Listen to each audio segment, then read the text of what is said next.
Hello, welcome back. It is late night here, 11 p.m., just around.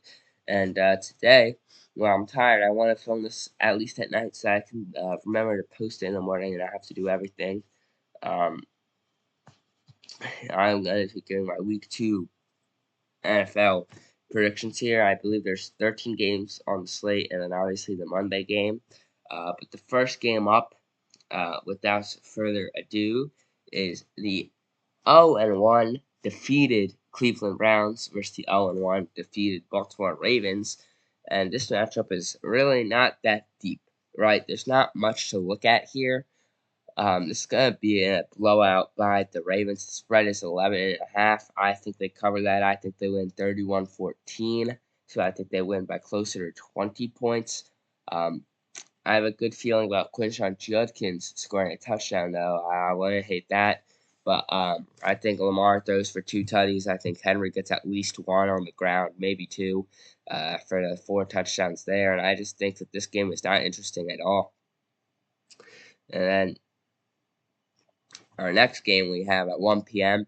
the 1-0 undefeated Jacksonville Jaguars heading to Cincinnati to take on the 1-0 Bengals. The spread favors Cincinnati by 3.5 points at home.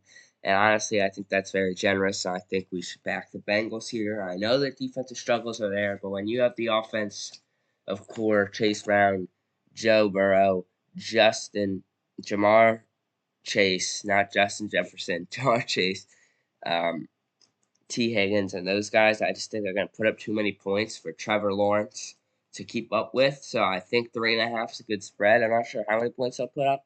24 to 28 range, probably, depending on field goals. I could see them scoring 4 times with at least 3 touchdowns. And then maybe, who knows about the fourth one. I just don't see Trevor Lawrence generating much offense, even against the Bengals' very putrid defense. So we'll take Cincinnati to win the football game. And the next matchup is another matchup of the defeated the 0-1 New York Giants chasing on the 0-1 Dallas Cowboys. Another in-division matchup here. 1 p.m. again. Dallas is favored by 6, and I do not like that line at all. Obviously, you see I'm wearing my Eagles jersey. I'm clearly more biased against the Cowboys than I am against the Giants. But still, jeez. Jeez. My phone, bro. But still, I just don't see the Cowboys winning this game by 6 points.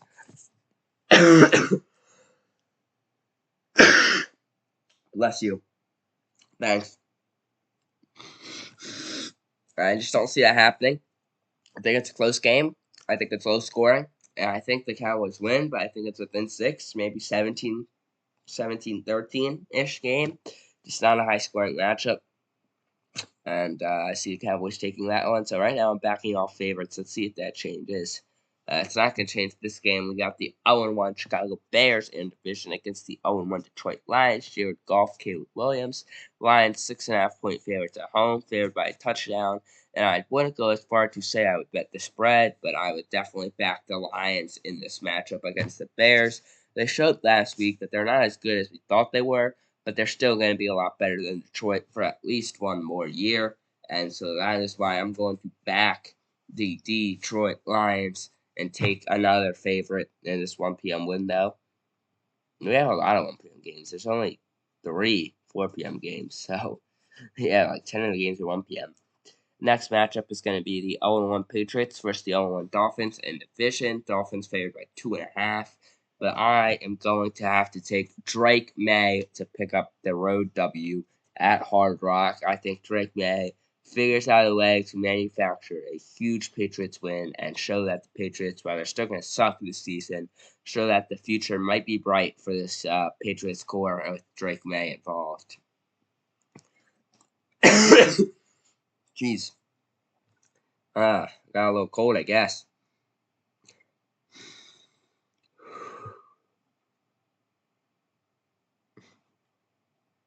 I can feel it in my nose, like, you know what I mean? But anyways, the next matchup is going to be the 1-0 49ers Brock Purdy list versus the Spencer Rattler 0-1 Saints.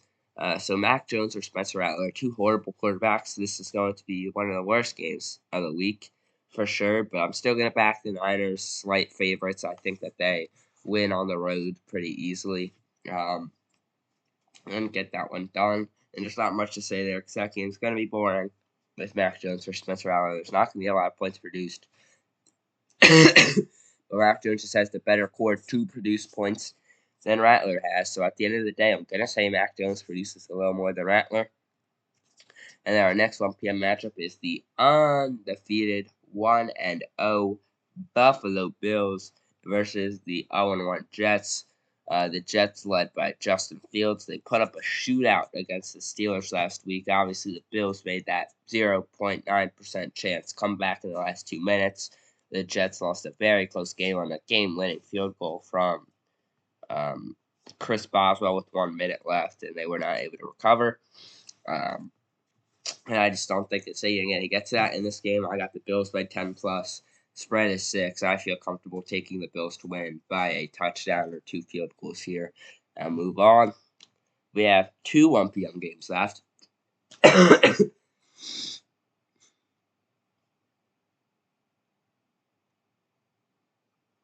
Okay, I'm fine. Just making sure. Hold on, let me check this. Oh, damn it. Anyways, we got 2 1 p.m. games left. We got the Seattle Seahawks 1-1 versus, just like we said, Steelers 1-0. The spread here, let's see. Who's favored? Pittsburgh's favored. I thought I was going to take an underdog here, but no, Pittsburgh is favored. And unfortunately for the Seattle Seahawks, I'm backing Aaron Rodgers here over who's Seattle got? I don't think it's not Geno anymore. Who are they starting these days? Quarterback Sam Darnold. Yeah, I just don't think he's that good. I think he got a few good games with the Vikings, like Jeremy Lin Sanity run, and now he has a starting job, which is great for him, for his career, but he's just not that good. He's not going to get you a win when you need it. And so we're going to go and take the Pittsburgh Steelers in our last game in the 1 o'clock window. What are these games this week? The NFL schedulers, they're like, what if we put a bunch of games at 1 p.m. so that we need at least 2 bangers, so that we put all the trash games here, and so that they won't realize. But we see this with the 0-1 Tennessee Titans hosting the 1-0 Rams. Rams favored by 5.5 on the road in Tennessee. And I mean, again, there's not much to say about this. The Titans are trash. The Titans are starting at this point Cam Ward at quarterback, who is did not perform excellent, and obviously a vet on the other side, Matthew Stafford, Puka, Devontae Adams. I just think that it's going to be too easy for the Rams to score points against Tennessee Titans. So give me the Rams to win that game pretty comfortably. And let's move to the 4 o'clock games, and it doesn't get that much better. At 4 o'clock, obviously the Eagles-Chiefs game, we'll talk about it a little bit. But first, let's talk about the other two. We got the 0-1 Bryce Young-led Panthers, who lost by 16 points to Jacksonville, facing off against the undefeated Cardinals, who were able to blow by or kind of roll by the Saints. It was a close game. Spencer Rattler almost made the game-tying drive at the end, but he couldn't find it. So I don't know how much I trust Arizona after watching that. I still trust him more than Bryce Young. I feel like Bryce Young has been given too many chances at this point. And I understand it's kind of a thing of these quarterbacks, Sam Darnold and Baker Mayfield, left the Panthers and then started performing well. So it's like, is it really his fault that he sucks so bad, or is it just the organization is terrible at developing quarterbacks, young, old, whatever? And I think that is part of the answer. My gosh. That's disgusting. I'm going to get a tissue after this, but I'm almost done, so I'll try and round it out, but that is disgusting. There's no snot here, at least. At least it hasn't been that bad. Like, I'm sneezing, but there's no substance to the sneeze. I feel I'm going to sneeze again in like 2 minutes, 30 seconds maybe. Anyways, I'm just making sure because it feels like there should be, but I don't see it. Anyways, yeah, like I said, Arizona's going to win that one, but I think it's going to be closer. And then we got Bo Nix Broncos taking on the Colts. in Indianapolis. Bo Nix and the Broncos favored by 2.5. I think that's a perfect line. I think they win this game in that 3-point range, 3 to 7 point range. And again, I'm not taking any underdogs, but I just don't see a need to take the underdogs. Because the matchups aren't really that close this week. Obviously, the spread here is close, but I just don't think this game is going to be a good game. So give me the Denver Broncos to win this matchup and get to 2-0. Then lastly, we have Travis Kelce versus the Eagles. We got the Kansas City Chiefs versus the Eagles. Taylor Swift's hometown team versus Taylor Swift's boyfriend's team. And my eyes really wincing, but I'm focused on my health here. We got Jalen Hurts versus Patrick Mahomes. We got Saquon versus, well, they don't really have a running back. I guess I shouldn't have said that. It's a bad comp. I guess Isaiah Pacheco he sucked last season because he was hurt for most, like 99.9% of the season. So I didn't really see how he did in game one. Did he even play? He had 28 yards, so yeah, not much better. No, not at all. Anyways, obviously I'm a little bit biased here. You see it, the Saquon jersey is on because it's a football video. So I'm obviously going to back my Birds. The spread is 2.5, 1.5, 1.5. It moved to 1.5. Okay. Interesting moves there. But I'm going to back the Birds. I think the Birds, we saw them dominate them just a few months back on national television. I understand that was last season. It's this season, different teams. But how much can you change a team from a deficit like that, from a beatdown like that, from 41-6, which I know wasn't the final score, but that was the relevant score, beat down like that. And I just don't think you can change a team that much in that little amount of time. So I think Jalen Hurts is going to give Patty Mahomes another absolute beatdown for an easy Eagles win. We will be flying to 2-0, and we will be flying into we're playing at home next week, but LA, I guess, 2-0. And then lastly, we have the night game, the battle of the 2024 rookie quarterbacks, the battle of, should I say, the overrated. This is disgusting. All right.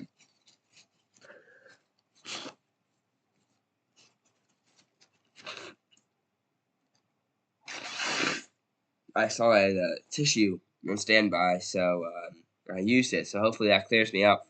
Sorry, I saw a tissue on standby, so I used it. Hopefully that clears me up for the 3 more minutes I'm going to need to talk about the last 2 games here. It does feel a lot better. It does. I can tell you that much. But we got the battle of the overrated 2024 class quarterbacks. J.J. McCarthy, who has played 1 game, but he's won 1 game. He played, I don't even think they played a good team. Well, Bears, they should not have won that game. They got lucky. Versus Michael Penix, who lost a shootout to the Bucks because Younghoe Koo couldn't sit into overtime on an easy field goal, and they missed a lot of kicks. Minnesota is slightly favored here, so I am going to be able to back an underdog finally. I think Atlanta takes this game because I think Bijan's going to go off. Bijan night football for my fantasy team mostly, but also because he's an absolute demon on the field. Bijan 100+ yards, 2 touchdowns for 25+ fantasy points. Come on, Bijan, get it done and get our second underdog win of the day. And I actually don't know. Oh, there's 2 Monday Night Football games. I was gonna say because there's not a lot of 4 o'clock games. There's only 3, so there's 2 Monday Night Football games. I'll talk about them in order of how good I think they're gonna be. So the first one, technically the 7th. I'm gonna talk about the 10 p.m. one first.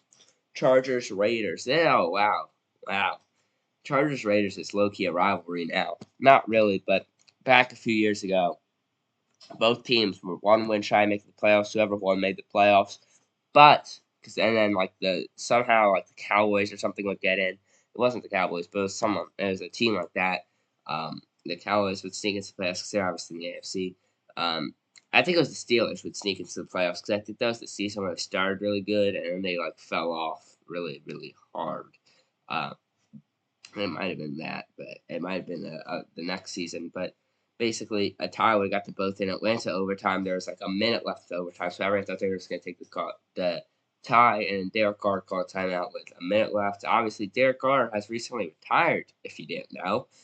So he's now he actually ended his career in New Orleans, so it wasn't even Las Vegas, but I guess it was Oakland most of his time there. But Yeah, Derek Carr obviously builds legacy there. That's probably why those teams are playing on Monday night. It's probably a Monday night game, to be honest.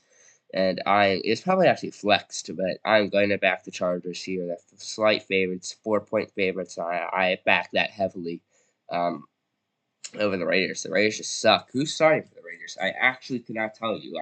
I would think Aiden O'Connell, but I had not heard that his name at all. Geno Smith.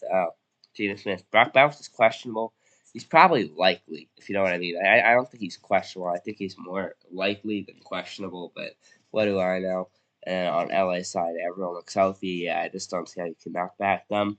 Then we got Houston versus Tampa Bay. Houston 2.5-point favorites. That's ridiculous. CJ Stroud has been slumping since last year. It is so obviously Bucks to 2-0. Baker has been dominating football recently, and he's going to do it again. I take 3 underdogs out of 15 games this week. Not really the most pretentious slate, but I am going to take the Bucks as 2.5-point underdogs to win this football game. If you watch this whole 16-minute video, thank you very much, and we'll come back when I got all 15 games right, because obviously I did. So like you're gonna be watching this, and you're gonna be like, I have to check when he posted this. But yeah, don't worry, this is obviously filmed 9/13/25, 11:21 p.m. currently. I'm gonna leave before I cough again because I feel one coming on. So good night.